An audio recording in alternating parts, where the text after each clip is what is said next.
দাদির গল্পে হোক বা টেলিভিশনের পর্দায়, আমরা সবাই ছোটবেলায় রামায়ণ শুনেছি এবং দেখেছি।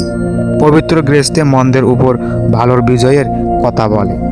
রামায়ণ সম্পর্কে আমাদের জ্ঞান বিশ্বপ্ত ভগবান হনুমান, অপরজয়ের ভগবান রাম, সমস্ত দেবী সীতা, নির্ভীক লক্ষণ এবং সবচেয়ে বুদ্ধিমান রাবণের গল্পের মধ্যে সীমাবদ্ধ। বন্ধুরা, আমি সুকুমার বলতেছি। আজকের আলোচ্য বিষয় হচ্ছে যে ভগবান রামের বড় বোনের শান্তার রহস্য। বন্ধুরা, চলুন তাহলে ভগবান রামের বড় বোনের শান্তার রহস্য বরং আপনাদের মাঝে শোনাই দেই। বন্ধুরা, আজকের এই ভিডিওটা আপনাদের প্রথম থেকে শেষ পর্যন্ত মনোযোগ সহকারে দেখার অনুরোধ রইল। আর আপনি যদি অবশ্যই আমার চ্যানেল নতুন হন তাহলে পাশে থাকা বেল আইকনটি অল করে দিবেন, যাতে আবারও এইরকম সবার আগে নতুন নতুন ভিডিও পেয়ে যান। আজকের একটা নতুন ভিডিও আপনাকে স্বাগত।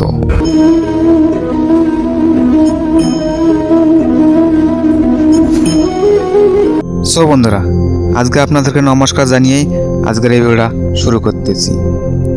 যে চরিত্র সম্পর্কে আমরা কিছুই জানি না তা হলো ভগবান রামের বড় বোন শান্তার।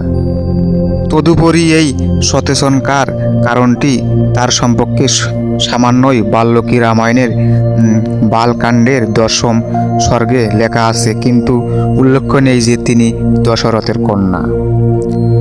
মণি শহরের দরজায় পৌঁছালে ভগবান ইন্দ্র রোমাপদ রাজ্যের বৃষ্টি পাঠালেন, যা সকালে হৃদয়কে আনন্দিত করেছিল। বৃষ্টি ঋষির আগমনের সূচনা করেছিলেন, তাই ভেবে রোমাপদ ঋষিকে বিমনের সাথে গ্রহণ করতে গেলেন এবং তাকে উচ্চত আসন আয়ু করার জন্য জল এবং ফল এবং খাওয়ার জন্য জল নিবেদন করেন স্বাগত জানালেন। তিনি তার শৃঙ্গের পিতারও বড় প্রার্থনা করেছিলেন, মহিষী ভিজ্ঞেয়ুর রাজার প্রতি রাগ করবেন না। রোমাপদ যখন ঋষি কুমারকে তার মেয়ের প্রস্তাবে মহিলাদের কেয়াটের নিয়ে যান, শান্ত আচার ব্যবহারের হস্ত বিবাহ পালন করেছে শ্রী ভগবত নবম স্কন্ধ, যা আমরা তার সম্পর্কে জানতে পারি। সুতরাং কিছু দ্রুত তত্ত্ব দিয়ে আপনার জ্ঞানের বাক্য আপডেট করা সময়। ভগবান রামের বোন সান্ত্বনার জন্য আমরা রামায়ণের বিভিন্ন রূপান্তে জুড়ে আসি এবং প্রতিবার নতুন তত্ত্ব প্রকাশের সাথে সাথে আমরা বিস্মৃত হয়ে যাই। নতুন পাওয়া সত্য যে শান্ত ছিল। রাজা দশরথ রানী কৌশলের গর্ভজাত, তিনি দত্তক এবং আনা। শান্তাকে সব ভালোবাসা ও যত্নের সাথে দেখাশোনা করত। তাকে এখনও রাজকন্যার সমস্ত চিকিৎসা দেওয়া হয়েছিল। রাজা দশরথ তাকে রাজা রোমাপদকে দত্তক হিসেবে নিয়েছিলেন। শান্তা বড় হওয়ার সাথে সাথে তাকে বেদ, যুদ্ধবিদ্যা এবং চারু ও কারুশিল্পের পাঠ দেওয়া হয়েছিল। এটি ভদ্রতা এবং শান্তিপূর্ণ উচ্চতার সাথে তিনি মাস্তিক্যের সাথে সৌন্দর্যের প্রতীক হয়ে বেড়ে ওঠেন। কেন তাকে বন্ধ করা হয়েছিল? রাজা নিপাদাত শান্তের সাথে কথোপকথনে ব্যস্ত ছিলেন, তখন তিনি একজন ব্রাহ্মণের আশ্রতে রেখেছিলেন। তার ভক্তদের অপমানে ক্রুদ্ধ হয়ে ভগবান শিয়াদ্র বৃষ্টি পড়া বন্ধ করে দিলেন। পাঠ্যযোগ্য ওষুধ আধুনিক রাজা দশরথের 128 জনের প্রয়োজন ছিল, যারা তার উত্তরাধিকারী এগিয়ে নিয়ে যাবে।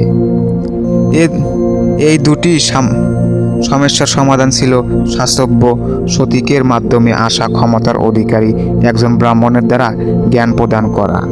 এরকমই একজন ব্রাহ্মণ ছিলেন ঈশ্বরসিংহ বিবানন্দক ঋষির পুত্র, যিনি সম্পূর্ণ বিচ্ছিন্ন অবস্থায় বড় হয়েছিলেন। নারীর স্তব্য সম্পর্কে তার কোনো ধারণা ছিল না। তাকে আনার জন্য তিনি যজ্ঞ করেন। শান্তা ঠিক করলেন।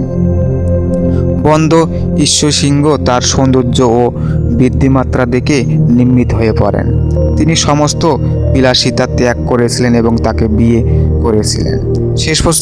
শেষ পর্যন্ত তিনি তাকে আনার কাজের সফল হন এবং যজ্ঞ করা হয়। এর অভিবৃদ্ধির সময় এটা প্রবল বৃষ্টি হয়েছে। পরে পুত্র কামণ্ডী অযোধ্যায় যজ্ঞ করা হয়েছিল, যার ফল ছিল তার ভাই ফক্ষণ, লক্ষণ, ভরত এবং শত্রুঘ্ন। শান্তার গল্পটি এই প্রত্যেককেই নিশ্চিত করে যে নারীর প্রকৃতপক্ষে এমন একজন ব্যক্তি যিনি তার প্রিয়জনের জন্য নিজেকে উৎসর্গ করতে ভয় পান না।